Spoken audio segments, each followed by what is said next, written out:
राज studio Semra चौराहा। कि बालों ने कहा इशारे में, कि बालों ने कहा इशारे में, अब बाल बावन धरो राजन।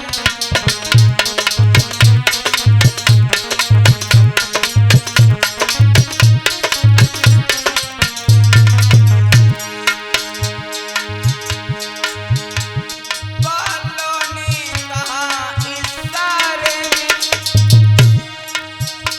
अब बाल बावन धरो राजन।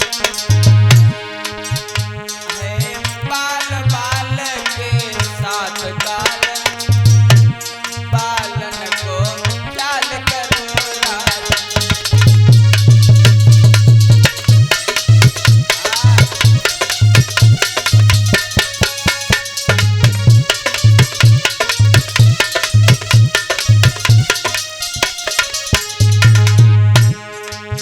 महाराज प्रतीक के सर के सारे बाल सफेद हो गए। मन में बहुत चिंता हुई, अरे अब तो मेरे पे ज्यादा वृद्धावस्था हो गई। अब हमें इस राजपाट को छोड़ करके कहीं अंत जा करके भगवान के भजन करना चाहिए, क्योंकि इस राजपाट की देख रेख करने के लिए हमारा बेटा शांतनु है तो सही। महाराज प्रतीक को बहुत चिंता हुई, और कैसे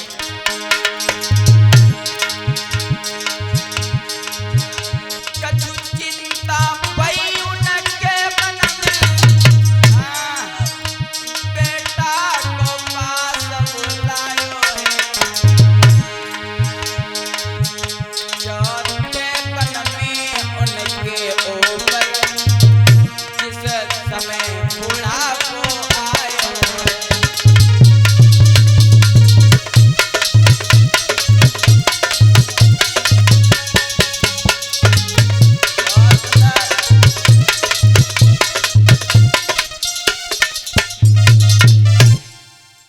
आज महाराज प्रतीक को बहुत चिंता हुई, अब तो हम पे वृद्धावस्था है, अब हमें राजपाट छोड़ करके प्रभु के भजन करना चाहिए।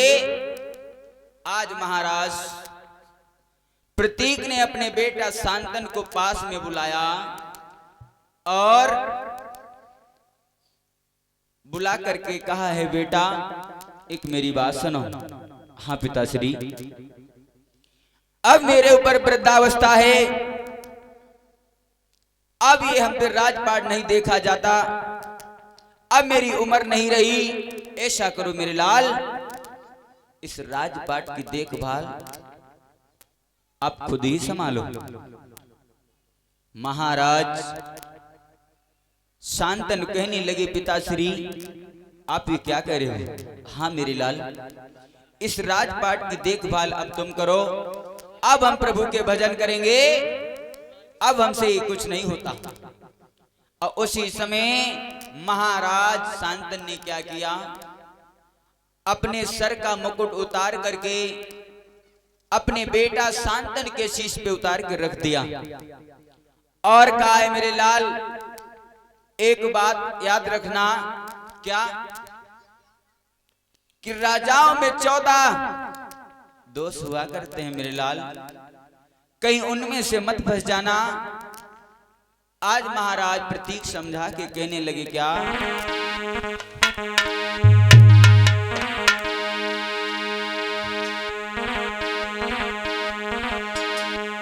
कि राजा ये सोचा करते हैं, कि राजा ये सोचा करते हैं, जग में मेरा कछु नाम नहीं।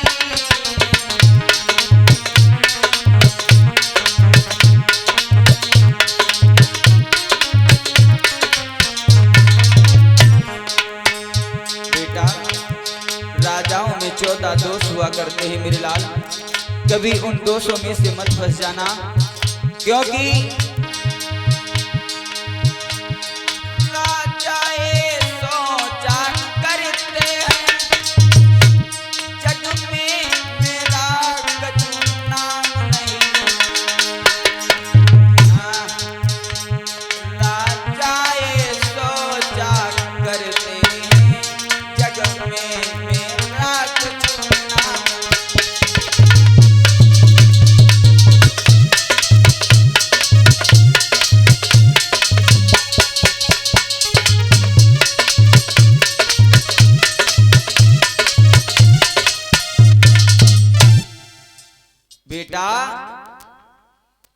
आप इस राजपाट की ठीक से देखभाल करना। और एक मेरी बात सुनो। क्या पिताश्री? अभी मेरे लाल तुम्हारी शादी नहीं हुई है। और एक मेरी बात सुनो, तुम जब शिकार खेलने वन की ओर जाओगे तो तुम्हें वन के बीच में एक सुंदर स्त्री मिलेगी जिसके साथ में तुम विवाह कर लेना। कैसे बताया महाराज प्रतीक ने कि सुंदर सी मिलेगी सुकुमारी है, कोई बने नारी तुम्हारी है।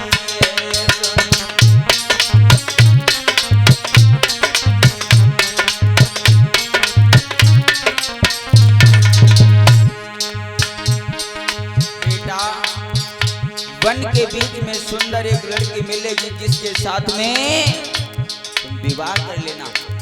और सुना, बाई खुश रखियो यदि भारी है, ये अंतिम आशा हमारी है बाई।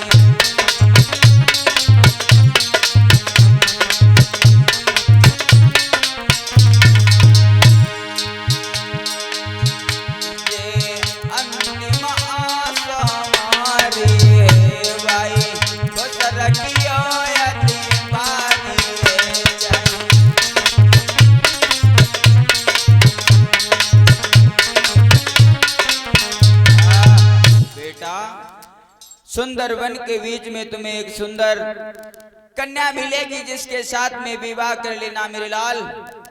और इतनी बात याद रखना, उसे हमेशा खुश रखना। आज महाराज शांतन कहने लगे ठीक है पिताश्री, जैसी आपकी आज्ञा। इतना कह करके महाराज प्रतीक ने क्या किया, इतना कही के भूपन चल दीने भूपाल, दयो मुकुटनी जहां में चल दीने तत्काल। इतना कहकर मुकुट उतार करके आज महाराज प्रतीक अपने बेटे के हाथ में दे दिया और वहां से चल दिए। इधर धीरे धीरे यूं ही समय व्यतीत होता रहा भैया। हुआ का एक दिन का जिक्र था, महाराज प्रतीक के बेटा शांतनु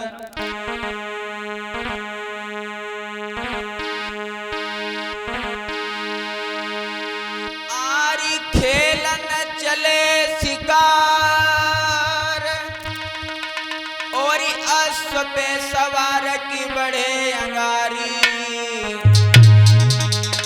देखी जंगल के बीच में एक सुंदर राजकुमारी।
बेटा शांतनु ने देखा वन के बीच में एक सुंदर कन्या।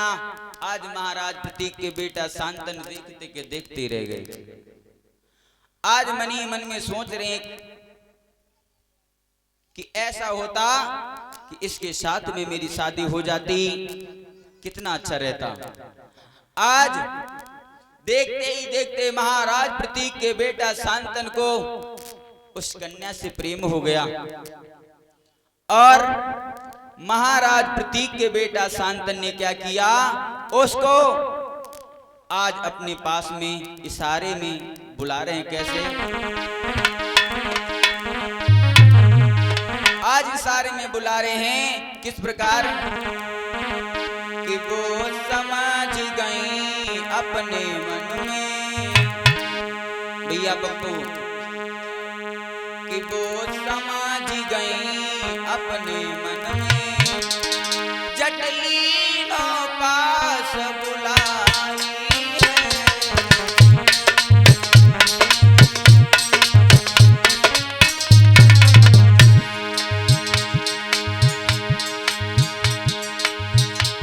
वो समझ गई अपने मन में, जटलीनों पास बुलाई है।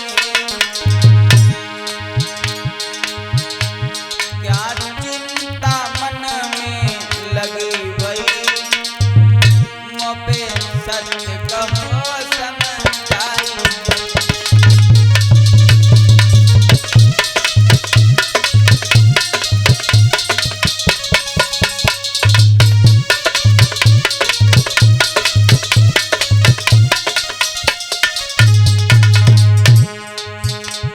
आज झट से पास में बुलाया और क्या बोले,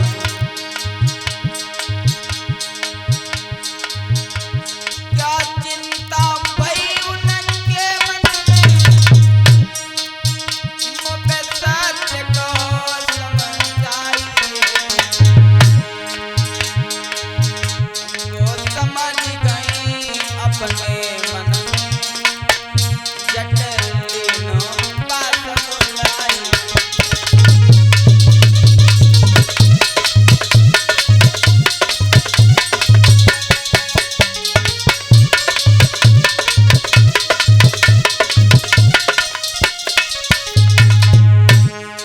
आज उस कन्या ने कहा, कहो क्या बात है? महाराज कहने लगे, सुना। बोले महाराज बुलाने से क्या कहूँ आज अपने मन में, तुम शादी मेरे संग करो, सौभाग्य होई मेरे आंगन।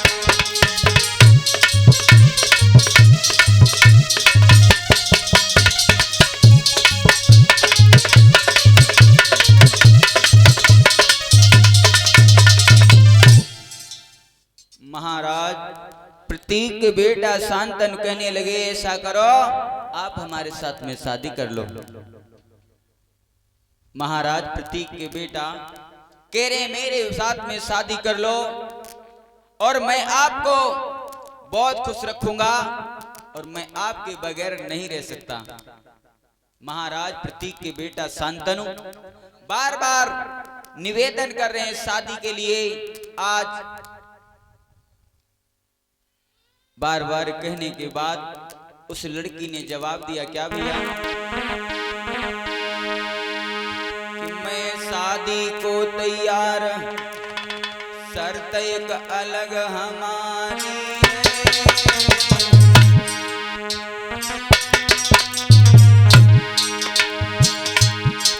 देवती ने वचन महाराज बनूं मैं, नारी तुम्हारी है।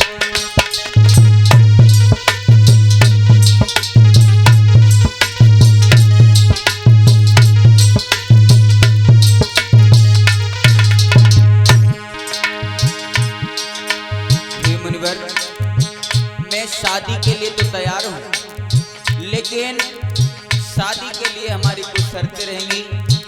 अगर आपको हमारी शर्तें स्वीकार हो साथ में शादी कर सकती हूँ। महाराज प्रतीक के बेटा शांतनु कहने लगे, कहो हमें आपकी सारी शर्तें मंजूर हैं। आप कहिए, मैं आपके बगैर नहीं रह सकता अगर आपने हमारे साथ में शादी नहीं की।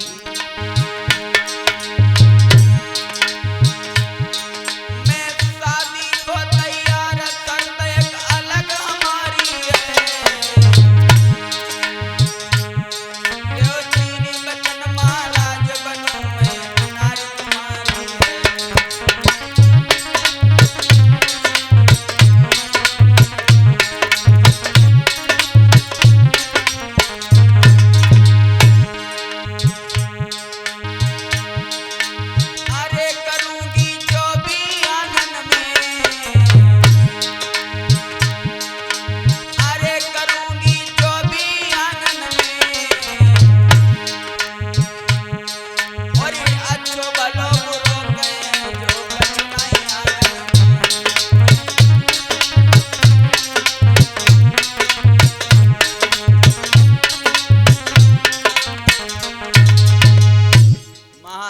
प्रतीक के बेटा शांतनु कहने लगे, हमें आपकी सारी शर्तें स्वीकार हैं, बस मेरे साथ में आप शादी कर लो।